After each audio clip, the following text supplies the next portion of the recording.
17th century, Blaise Pascal, the French mathematician and moralist.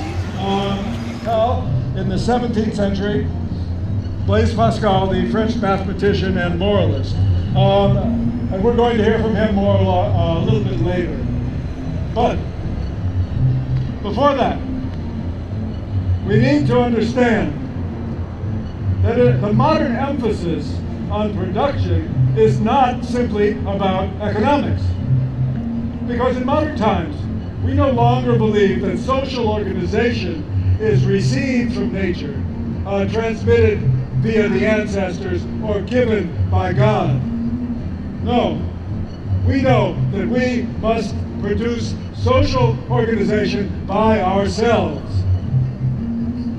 And that's why since the 17th century, the idea of production, in conjunction with the increasingly important idea of progress, tends to occupy all conceptual space.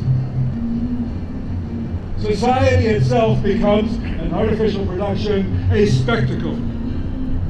Now, traditional societies are more concerned with inheriting things from the past than they are with producing things for the future. And that's why the transmission of gifts is truly different in traditional societies than anything we see in our celebration of production. Why is this? Well, again, because gifts are inherited from the ancestors and given to the group. That is very, very important, and hence the importance of gifts. Now, how does the exchange of gifts function in these traditional societies? Over to you, Micah.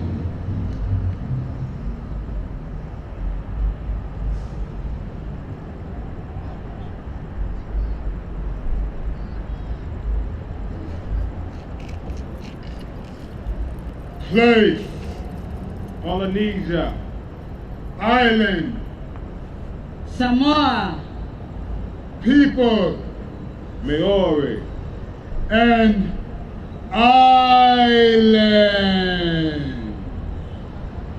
An island. in island, Here, water. Here, water. here, water, To celebrate the birth of Mter, I offer smoked fish. I catch the fish. I take the fish out of the water. I dry it over the fire. I smoke it. I wait. The spirit of I wait. I send this donga that I received from Island A on my Island B to Island C.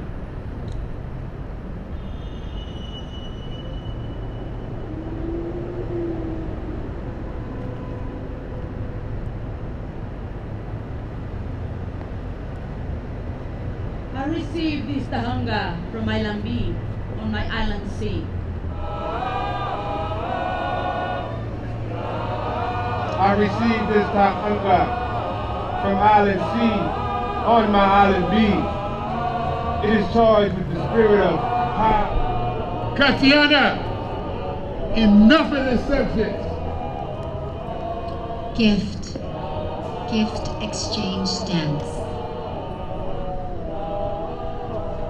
The conflicting invasions and incursions, and the alternations and vicissitudes of fortune around me have up to now more exasperated than mollified the temper of the country, and burden me again and again with insuperable dangers and difficulties. I escape, but I dislike the fact that it is more by good luck and even by my prudence than because of justice. And I dislike being outside the protection of the laws and under another safeguard than this. As things stand, I live more than half by others' favor, which is a harsh obligation. Now I hold that we should live by right and authority, and not by reward or favor. I find nothing so expensive as that which is given me, and for which my will remains mortgaged by the claim of gratitude. I more willingly accept services that are for sale.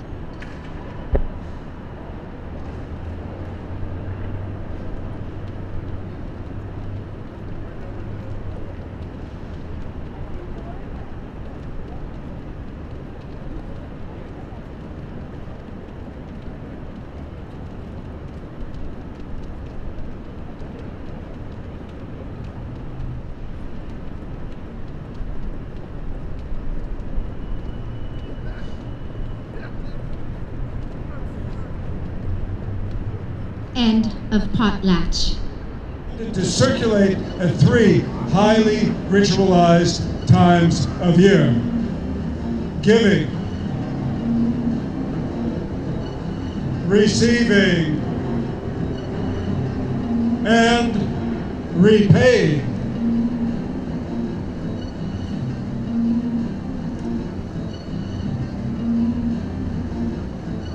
Automatically crystallized inside of manufactured objects.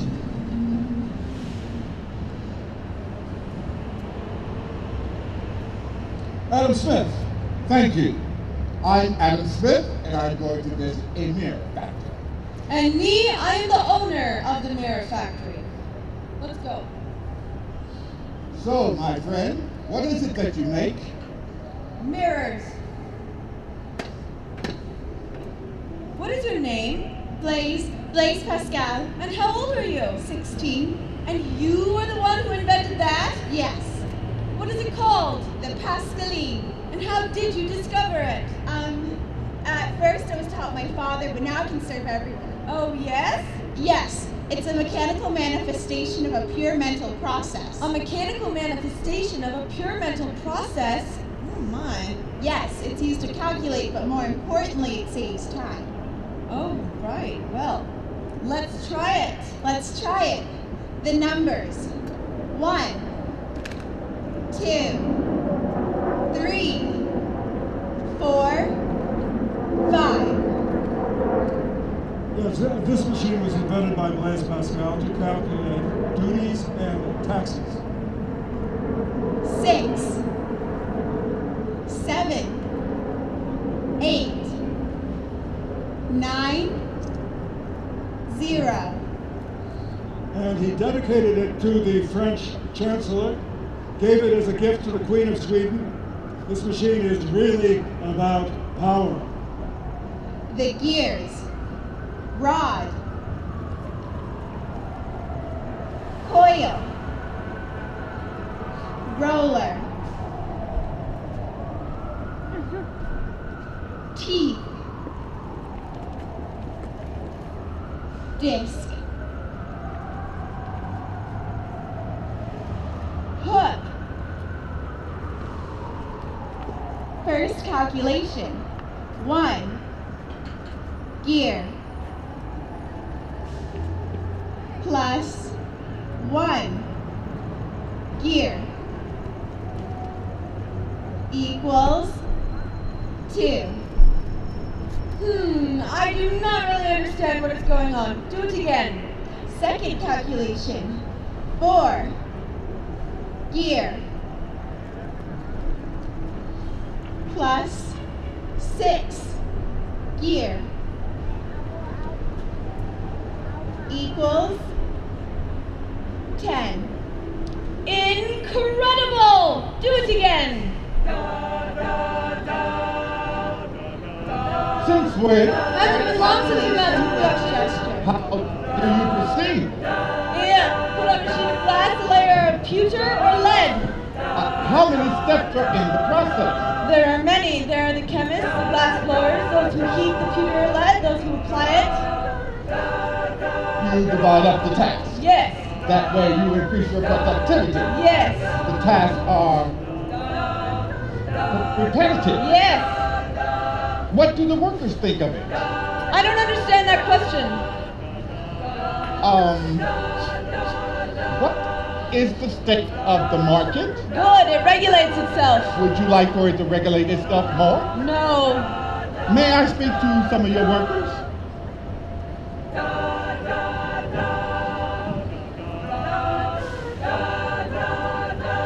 What do you hope for? To better my condition. To improve my condition, I must insert myself into systems of calculation. But any calculation can be subverted like a computing machine turned into a dancing machine. And you? But more times. Really? Why? To look in the mirror and see if this world has turned me into an old man. You geezer. He's a troublemaker. What advances the world? This idea is spreading, the idea that if everyone pursues their self-interest, that's what we should do. But what will happen if society as a whole? Adam Smith says no problem, the invisible hand will regulate itself. But maybe he's perhaps fetishizing that idea. And you? What do you make? A product in its reflection. What do you mean, my friend? I make a product of an activity to reflect an unproductive job. You're very wise. No, sir. I think man is man's destiny.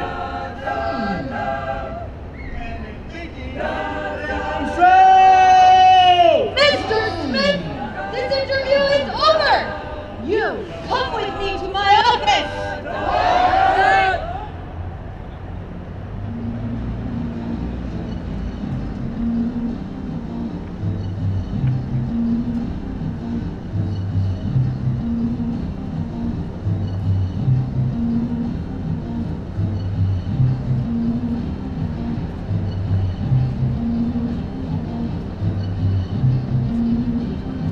Okay, now in the 18th century, the notion of production comes to the fore. This leads Adam Smith to formulate a paradoxical expression, a truly paradoxical expression, unproductive labor. Now when we define production in terms of commodities, nothing material, no commodity. Oh, but she moves people with her ideas and emotions. So what? Nevertheless, we call these activities unproductive because instead of being embedded in a commodity, the time is spent, lost, evaporates. Now, Adam Smith was well positioned to analyze the economy based on human relations. He was, after all, the professor of moral philosophy at the University of Glasgow. A fact that the discipline of economics has conveniently forgotten long ago. Now, the study of human behavior, morality, is what allows us to understand the exchange of goods. According to Adam Smith, it is precisely because of personal interest that one becomes a moral being. Just as it's because of vanity that we are generous. Now, man is not social because he loves others. He becomes social in order to be, that's right, loved by others and perhaps make a profit as well. Now, we all participate in the grand spectacle of commodity culture. Adam Smith uses a very, very interesting term to describe it. He calls it a contrivance. A contrivance. Diverse elements placed alongside each other. An artificial arrangement of parts into a whole. He likens it to a watch mechanism that we might admire. Now there's a fascination in Smith with social machinery as well, not just with computing machines or manufacturing machines, but more broadly with devices that have the ability to bring together elements that are heterogeneous and disjointed. Just like this stage brings together so many different bodies.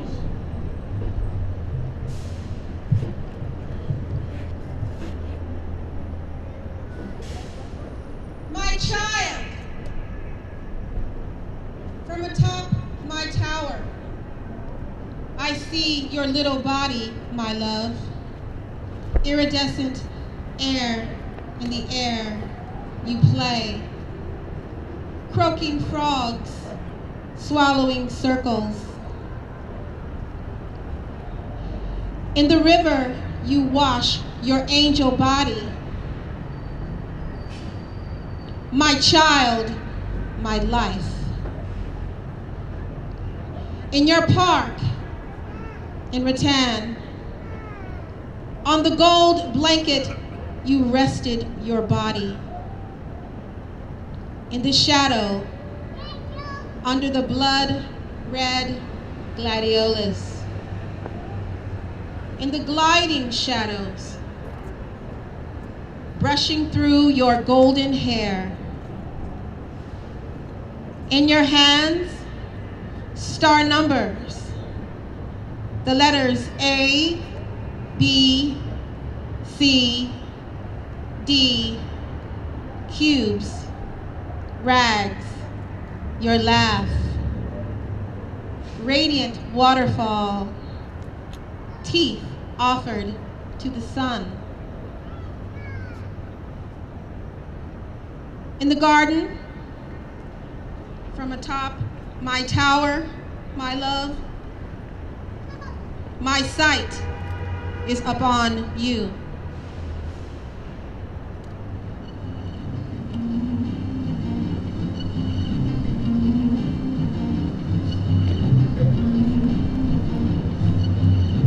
We are at 89 Rue de Rome, 17th arrondissement of Paris. Stephen Mallarmé's apartment. It is Tuesday night. Mallarmé receives the young poets. Paul Claudel, Eduard Duchâtel, Penegila, Pegida, José María Heredia, Huisma, Raúl Alonga Pomona, Leconte, Pierre-Louise, Camille Mauclair, Tourmente, Jacques Moréas, Henri de Régnier, Paul, Valérie Proverlaine, Villet, Delilada, Villet, Riffy, Oscar Wilde, Whistler, Manet, Nada, Casalis, Claude Debussy. They are all there. It is solemn. Long, heavy velour curtains darken the space. They smoke, pipe, cigars, cigarettes. Smoking, smoking, reading, writing, writing, writing, writing. In the center, a little table. In the middle of it, a pot of tobacco. Passion. Master, must art be useful? There's only one man who has the right to be an anarchist, me, the poet, because I'm the only one that makes something that society doesn't want, and so in exchange, doesn't give me anything to live on.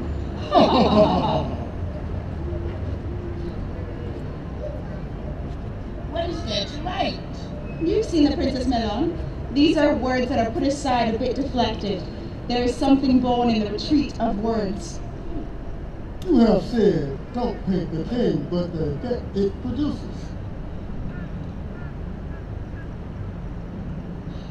And what do we produce when we produce a poem? Is it productive work or unproductive work? You know how much I admire Zola, where he paints the masses, the crowds, but you must admit that Zola has never measured art farther than the standard within its own circulation. Oh. What is beauty? The world is made to end up as a beautiful book.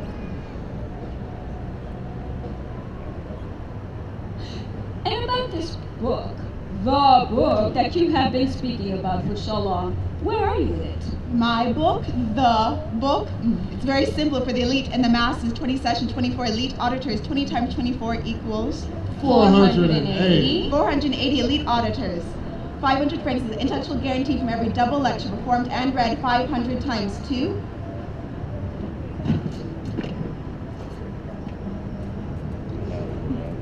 1,000.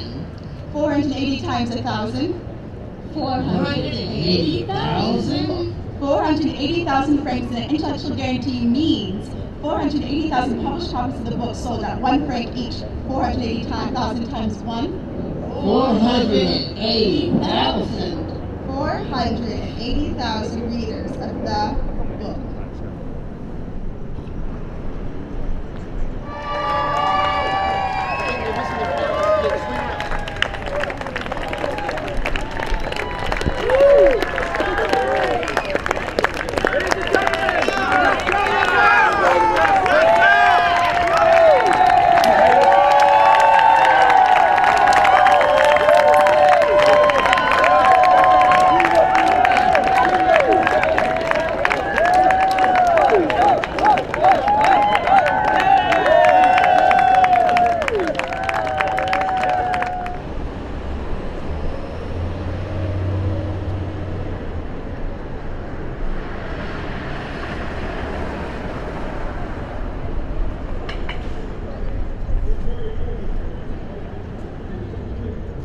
Doesn't look like there's very many people here. The idea of the efficient market with the idea of financial instability. Say I'm a banker and I loan you money. Okay, now the interest that I get on the money isn't just because I can't spend that money immediately for myself. No, it's a bonus for risk. Risk should be something. I don't know if that was a Disney production.